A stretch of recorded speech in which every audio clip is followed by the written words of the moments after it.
Thrilling game. We've gone into the knockout stages now, and well, what a second half that was, wasn't it? After the lethargy of the first half, moment of magic that we saw from Messi, obviously, and then you just thought it was going to peter out into a comfortable victory for Argentina, but not with football. You never know, even with that fella. What a magnificent second half performance from him. I mean, really exciting stuff, and Australia getting a run for the money at the end, but it wasn't to be. Privileged to be here watching. So lucky to be in this stadium to watch him. What a second half performance from him. First half with his goal. We've spoken about his ability a million times. He's had the hunger and desire and his ability to run with the ball and attract so many players to him, which then frees up his opponents.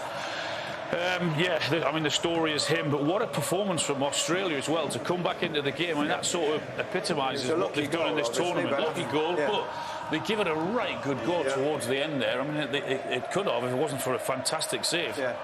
Extra time, but the best team won. Yeah, Messi there has put on the best individual performance we've seen at this World Cup so far. He's by a mile. Best showboating.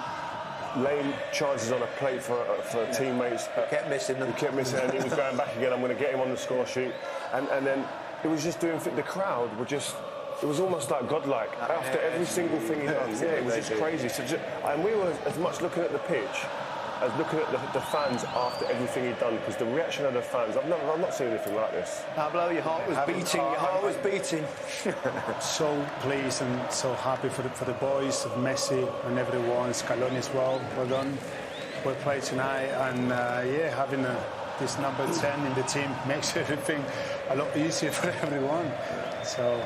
Yeah. It does remind me a little of the 1986 on the side of Maradona. They were very hard to play against, tough, endured tough games and saw the way through. They had a really good centre forward in Valdano, and we seem to be having that with Alvarez, and then they'd basically be difficult to beat and rely on the magic of Maradona. And there's so many similarities. Obviously Maradona at his peak, Messi is obviously coming to the end of his career, but can they do it? Yeah, but we're still relying on Messi so much. Absolutely. We have seen in the too much games. Yeah, too much, I would say, because the first half was not good enough, and we were saying at half-time, we needed to play a lot quicker, and you can see when Messi's on the ball, he's the only way he brings, so much dangers and a real threat going forward, and that's why, just they're a tough side. Yeah, they've got a bit about them. They don't mind mixing it up as well. They've got defenders who don't mind a scrap in a fight. They've got a couple of dogs in midfield who run, and again they don't mind putting a tackle in. Yeah. But they've got that little piece of magic, and with him and with Alvarez up top, they've got that quality. So, yeah, they have got a chance, absolutely. Yeah. There he is, Messi. How does he do the things he does? Really? I've seen him so many times, hundreds and hundreds of matches I've watched him play, and I just don't know how you can do that stuff. I swear, if we had a camera on us in here, though, the way we were jumping up and down, I've lost my voice. We're screaming, like, how is he doing this? He's embarrassing players, but with his head up. Yeah. You know, when people normally take people on and go through a cluster of players, their head's down, but they don't see the pitch. Yeah. He's taking people on and also seeing the pitch and where opponents are, spatial awareness. He's just phenomenal. We'll come to Messi shortly, but someone else we spoke about before the game, Alvarez, you said you liked him. Yeah, and he didn't do his reputation any harm at all. He's really emerging talent, isn't he? It's a great spot from Manchester City to go and get him. They press high, they work hard. He did his bit also. He reads it really well. It's a clever finish. It's the goalkeeper's fault.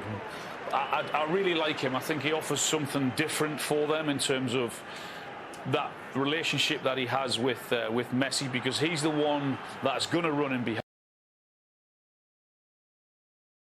That was the game plan, to sit, to press, frustrate, be tight and compact, and that's exactly what they were. And it was always going to have to be a piece of brilliance that broke the deadlock, and that's exactly what happened. 35 minutes they withstood all that pressure, and then that was it. That little man on the ball, and that all changed it. Big cheer in here. That was big. He passed the... You were getting were getting very agitated, Pablo. That's all we need to do. It's not been easy to get the. Of course, you know, I just say before, we knew before the game that, you know, Australia, from what we could see before, even the game, that they are really well-organised team, they defend really well, compact, tight. And it was so difficult for Argentina to play some through balls in. Yeah, aside from that moment, we're in the game. It was very. There wasn't much in it. There weren't any chances, hardly any touches in the opponent's box. One shot on target in the whole first half, and that finished in the back of the net. But Australia, you know, very well organised, weren't they? Oh, they must be really disappointed going in a goal down after all the hard work that they put in. They were, like the guys have said, they were so organised, compact, hard to play against. They carried out everything to a T what the manager would have put in place.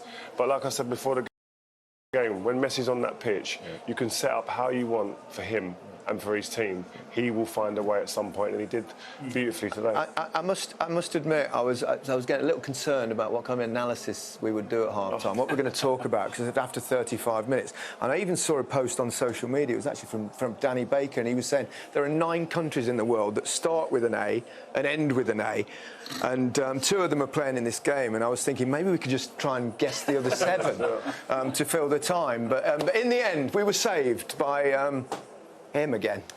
Yeah. It was always going to be, and was always going to take something special to break Australia down, and that's exactly what happened. He whips the ball in. It's a matter of staying on side, which he did. He's looking along the line.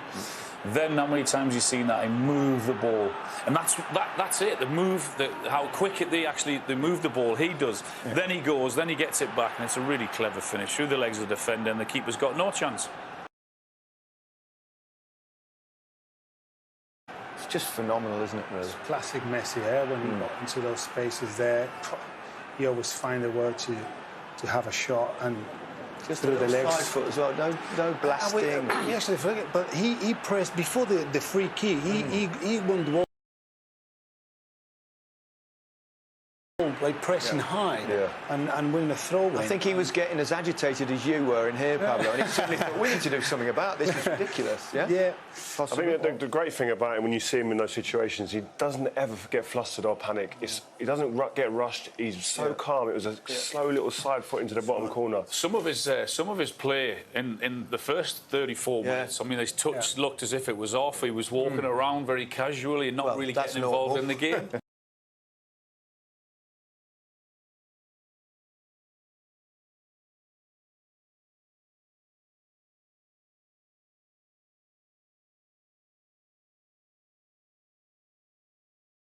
Have strong players they were just looking for corners, free kicks, but they were brave. At the beginning of the game, you see how they press high up the pitch, and they made it so difficult for Argentina to break through those the first line of pressure.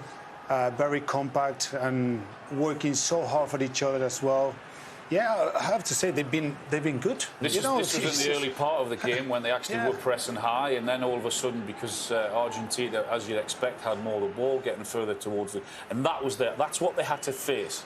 Very narrow, very tight, and basically no space at all. It's incredibly hard work, but they did it really, really well, and at times they were frustrating Argentina in terms of their work and doing that, and how well they did it, Rio.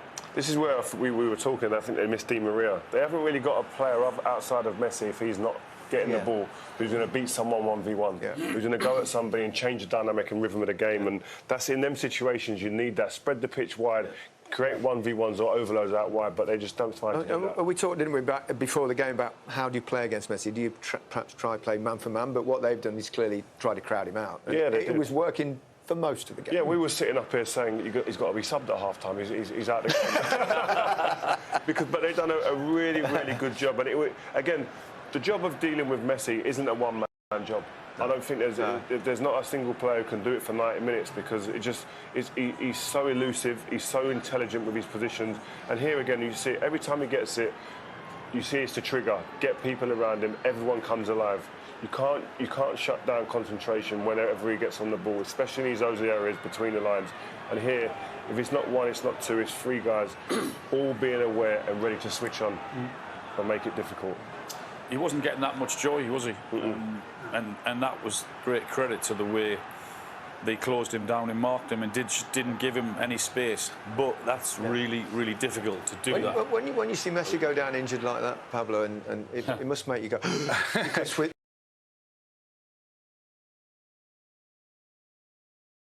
World Cup, Rio? Yeah, he does. And I said before the game, for them to be successful in this game, he has to play well and keep organising. His distribution was the thing in the early part of the game that stood out. Raking 40, 50-yard ball from deep. Here again, through the lines, willing to take on the centre forward and open the space up and open the game. But just the vision to see beyond the first line of press, doesn't get taken in by the striker. But he's so composed on the ball. That's the bit I used to love. That ball, that one. It's a difficult ball, risky at times, but if it comes off, it looks fabulous. And this is what you come to expect from a 6'6" frame, defend your box. But he's again, for someone who's been out for 12 months up to this point, and this is only his 5th start.